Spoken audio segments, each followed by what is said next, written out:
mind, your heart. Let's have a school choice conversation. Open your eyes, your mind, your heart. Let's have a school choice conversation. Let's have a school choice conversation. Let's have a school. Hello, and thank you for joining us.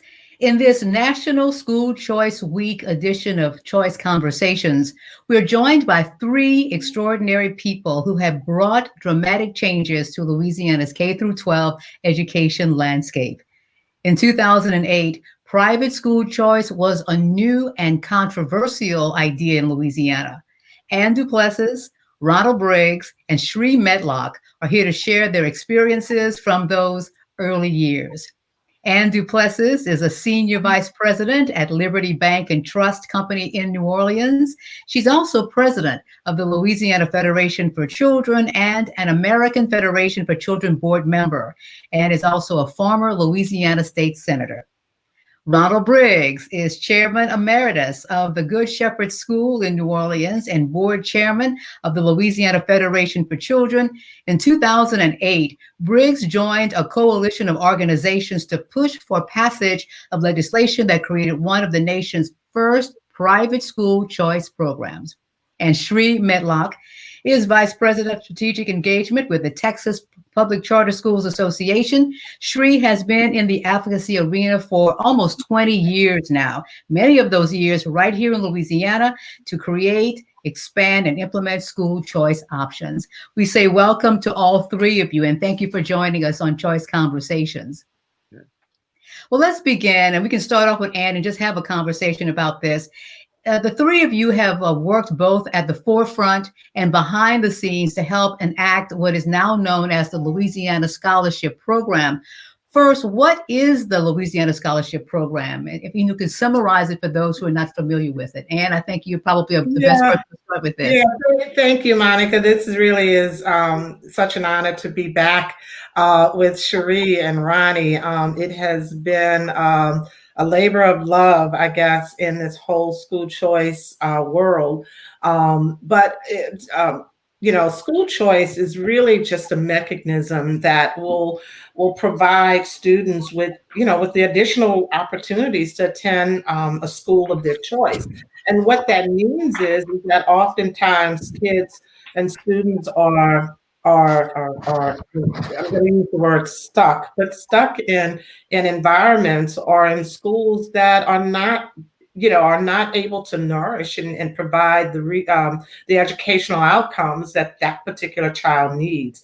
In many cases, kids are in unperforming schools, and so school choice allows for parents and kids to have a choice in choosing what type of school works best for them, and it is really aimed because low-income kids in urban environments are at the most at risk. School choice programs and the voucher program is aimed at provide, more to low-income families.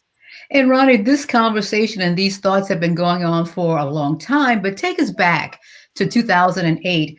What would you point to was the impetus for creating the program that would give parents the funds to send their children to private school? As I mentioned earlier at the top of the show, it was new and it was controversial.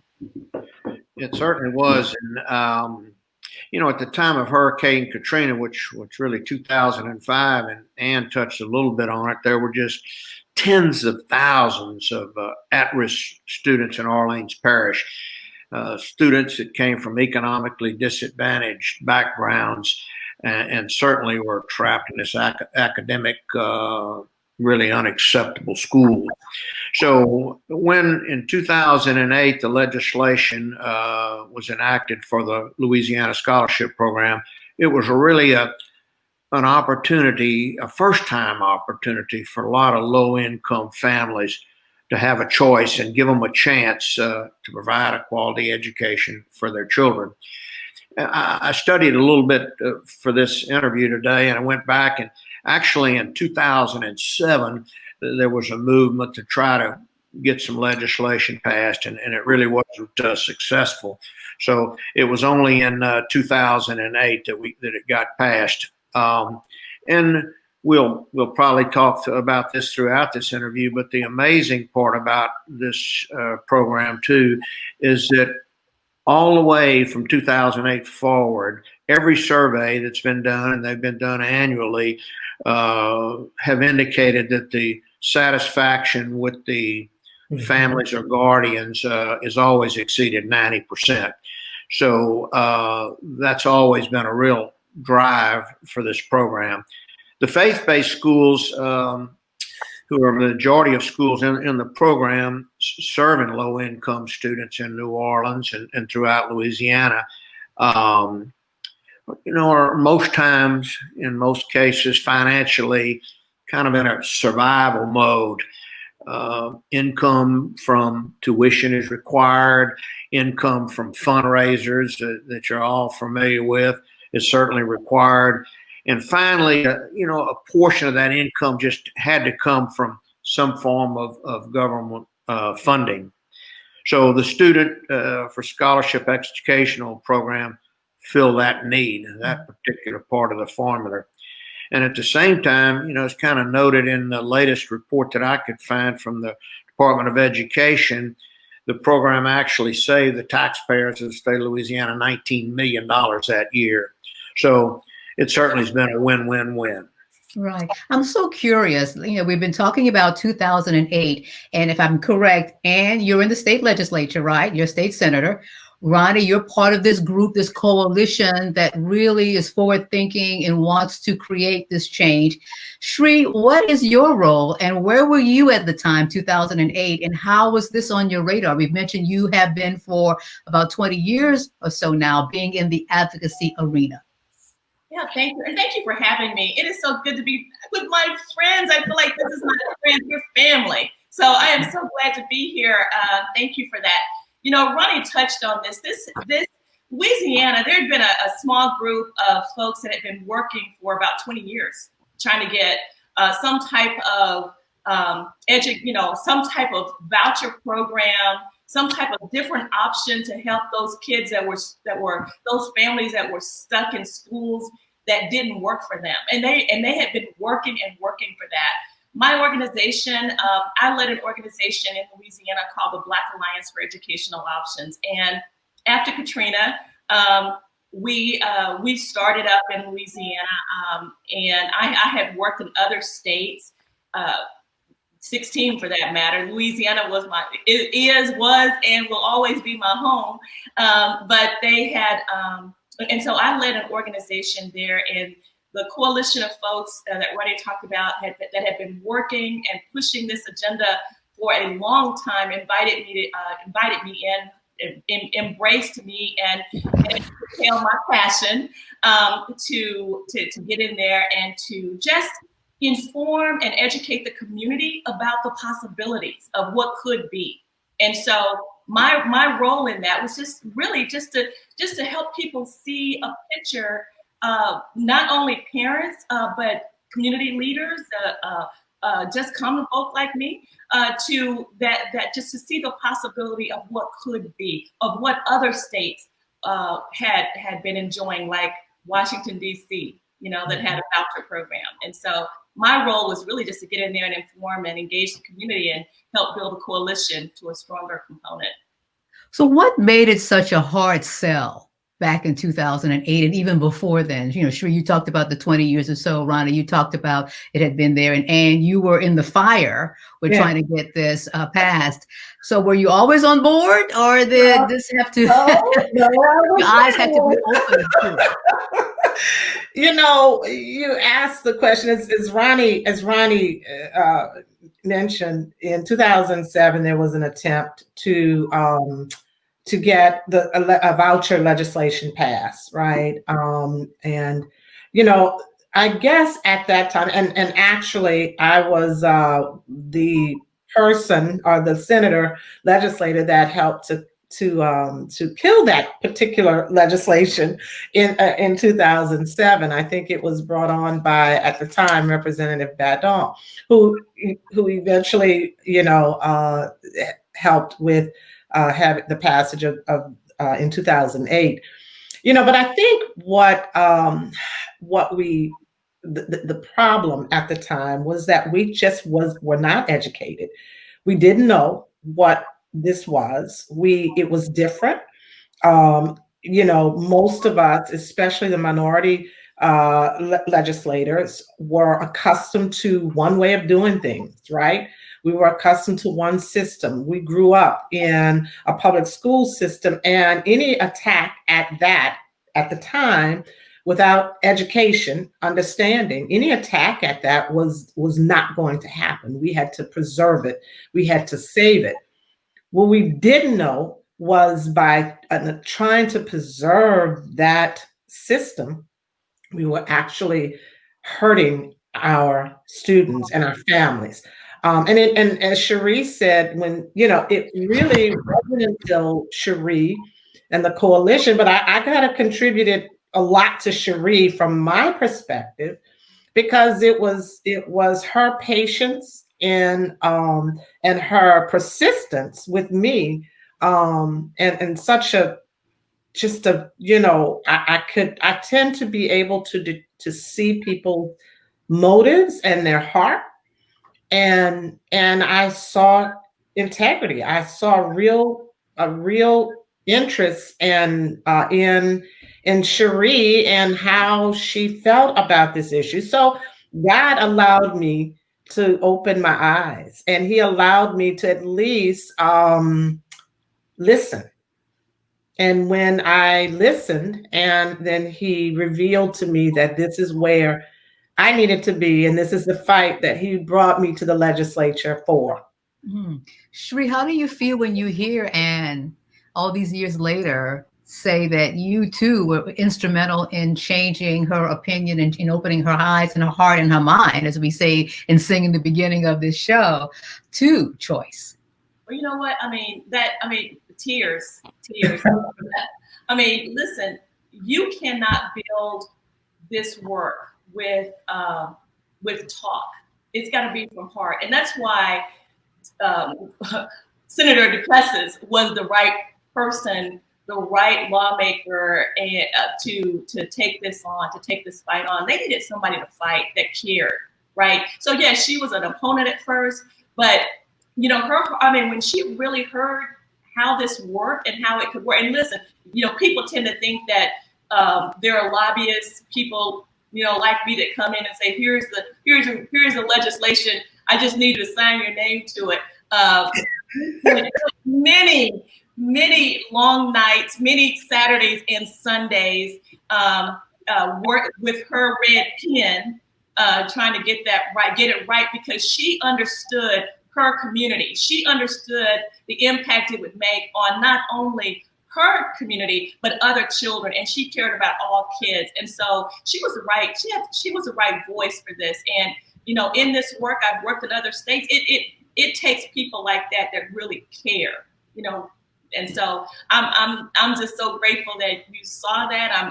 I'm still fighting for the same thing every single day in a different way, but pretty much everybody in our community, in our coalition at that time, it was about really trying to get something that worked for especially families that had no way out. Right. Right. So Ronnie, was there a moment or a period where organizations, and you were involved with it, where you say, well, maybe we should just give up on this? People don't understand it. Maybe we need other states to come on board so they can see. Was there a moment where you were losing, patience with the movement? No, there really wasn't. And I tell you, she's been very modest. It was really incredible that, all the work that had to be done on the ground, all the education that had to be y'all still there? I've got an advertisement, something on my screen. I don't know how to get rid of. Sorry. I can still hear you and see you. Can you? Yes, I can. Okay, I'll keep talking. Anyway, it's incredible, really, what happened. From about 60 days from the passage of the law, 620 students were enrolled in the program and commenced the 2008-9 program, and over 130 children found themselves on a waiting list. And that didn't happen just overnight. It was an education process, not only of educators, of legislators, but also of educators, schools that took these children in. It was a process of parents, and I remember being with SHREE and others in long waiting lines to get the parents lined up. And I never will forget certain things that they had to have, like an original birth certificate and other items that really most people couldn't even put their hands on. So it was a tremendous job done overall. And then from there, of course, it went all the way through to 2012 when the law expanded, the program expanded, and now we've got over 6,000 children in there. So I'm grateful to SHREE and everybody that was involved in that, and certainly Ann from her side. So I got to go back and look at the records and really look at a lot of people that made this happen that didn't get a lot of credit for it. So it's a wonderful, wonderful program. So where do you think we are in the fight, in the movement? Are you at a point where we can say, okay, we've made our point, people are on board, parents want this, we have these surveys every year, and overwhelmingly 90s plus parents are approving of it? Are we still in the beginning stages of it? So, and where do you think we are? I'm asked that particular question often. And I definitely don't think we're in the beginning stages. I think that we have come to a point where people understand school choice.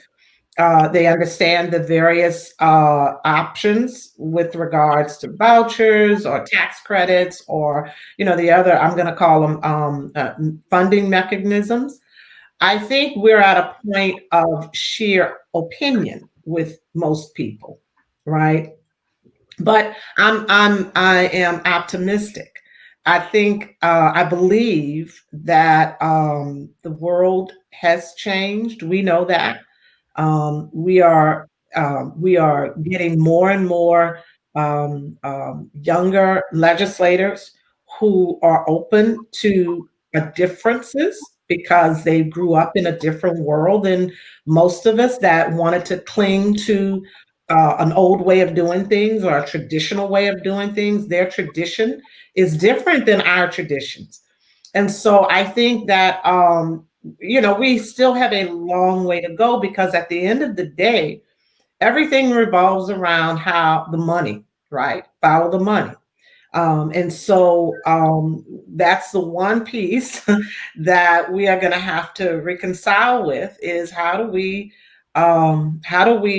allow for the resources that are available, right, to be used in the most efficient manner. And efficiency means using it with a population that at this time don't have alternatives financially, and that is the population that again will provide the most strain on government if we don't position them right. So I think we have a lot more education to do. So SHREE, you you still got a lot of work to do, but I think that it is now a matter of opinion and then having a thought process on this idea of how do we use the resources that are available to us in a much more efficient manner as it relates to building our social capital.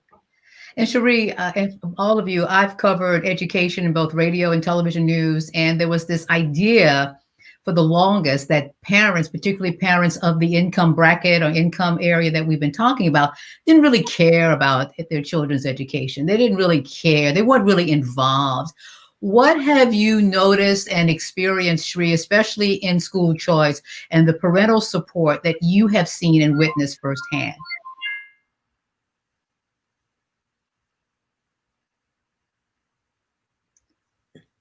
Going to get you to unmute yourself. Sorry. Uh-huh. I got started in this work because of because I'm a mom. I have a son and a daughter. Now I'm a grandmother. So it's like icing on the cake.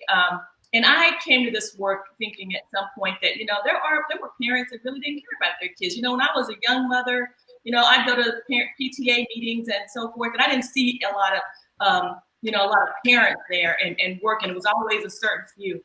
This work, being in this work, I have never met a parent that did not want the best education possible for their child. Never. I haven't. I know people say you may get arguments from teachers or administrators that'll say something different. I've never met them. I have.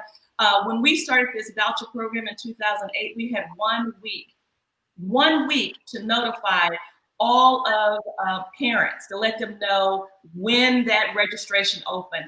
The day registration opened was going to open at noon that day. Parents were lined up at 4:30 a.m. I got a call from the security of the application site saying there are parents. People are lined up. It was cold. It was chilly. And when I got there to see, and I talked to people, and I wanted to know, why are you here? Why this option?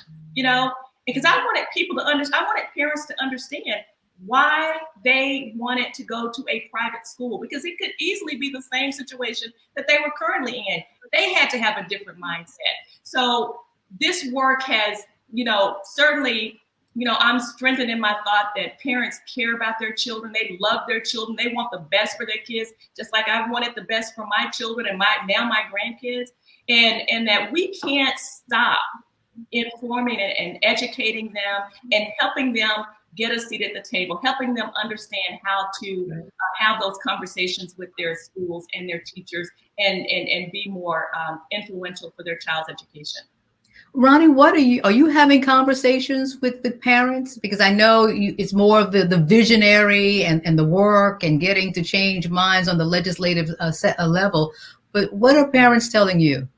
And I'm so glad you let me follow up there, SHREE. She was just right on target. But in a summary, and then I could go into detail. After 20 years, I have never, ever, and I've seen thousands and thousands of kids, I've never seen a family that when something was needed for this program or needed a requirement that they had to meet in the school that they were in, that somebody from that family didn't step up. It might not have been a mother. In a lot of cases, it wasn't a father. It was a grandmother. It was an aunt. It was an uncle. Somebody, we had service hours they had to do. I mean, literally, they stepped up and did that for that child. It was just magnificent to see. And again, as somebody said, or if they haven't said, you certainly can't say it enough. I never met a parent or a guardian that loved that child that didn't want more for the child than they themselves had. And this program is providing them that option that they can broaden the education and break that cycle that the children and these parents and guardians were born into. And you've noticed some similar things. Oh, involving the parents. I mean, the thing is, again, it's a matter of just having an open mind. As as I said earlier, we don't know the struggles and the positions that people are in, right? We, in most cases, the families that we work with, the moms and the dads are working 2, in many cases, 3 jobs. And so they have to make choices sometimes that in many cases, people who don't have to work 2 or 3 jobs don't understand, right? They have to choose to go to work or go to a PTA meeting. They have to choose to go to work or go to, to do service hours. And so it's like a village. So, and as Ronnie said, in many cases, the village steps up. So we have to get out of this notion that individual parents, a mom or dad or, or a guardian is not interested or willing. It is a matter of in their world, there are certain priorities, and it's not that their children aren't priority, but there are certain choices that they have to make in order to continue to provide for their children and their families. And so, as Ronnie said, when, if it wasn't the mom or the dad, it was a grandparent or an aunt or somebody from the village. I mean, that's what we do well. Our village gets, will cling and, and will support the children of that village. And so, I think people, I know that people want the best for their children, no matter where they are in life, right? That's why they work so hard. That's why they do the things that they do. And there's so many different, ideas of how to achieve that. Our job is to give them some guidance in the best way to approach it. And finally, today we are in the grips in our nation, our schools, and it's been so challenging because of this pandemic, COVID. What lessons do you think we can take and use from 2008 that can be applicable now in 2020, 2021 to face the challenges that schools are facing? And I'll start with you, SHREE. What do you think? Well, I think that pivoting.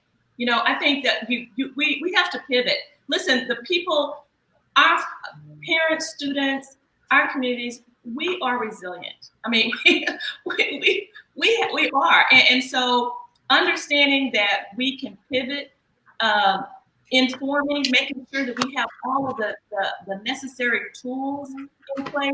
I will go to my grave believing that when we have programs and opportunities like this, that we have to give our best and our most to informing and educating and building partnerships between parents and schools. And the more information, we can't share too much information at this time.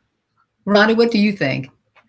Well, it certainly, and SHREE and those people involved know more of the actually, the detail, but it is a must. I mean, we have to figure out what it takes, pivot, whatever we call it, to continue to reach these children, no matter how we do it. I mean, if we looked and I reflected back on the program as I was getting ready for this, as I mentioned, and back in 2008, in New Orleans, you'd read newspapers, and on the front page, it would talk even then about teenagers doing harm to killing, teenagers getting put in jail, and that kind of situation.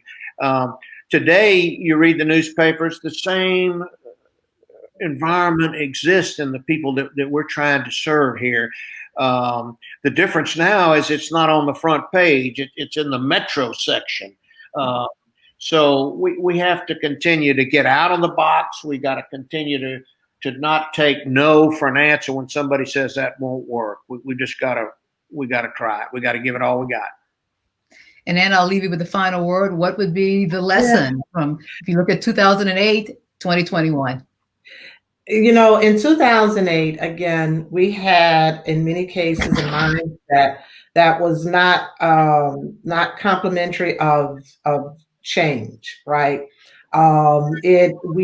We clung to, this is the way we've done it. This is the way we've always done it. It was okay for me when I was going through school. I turned out okay. Then it's okay, so there's no need to change, right?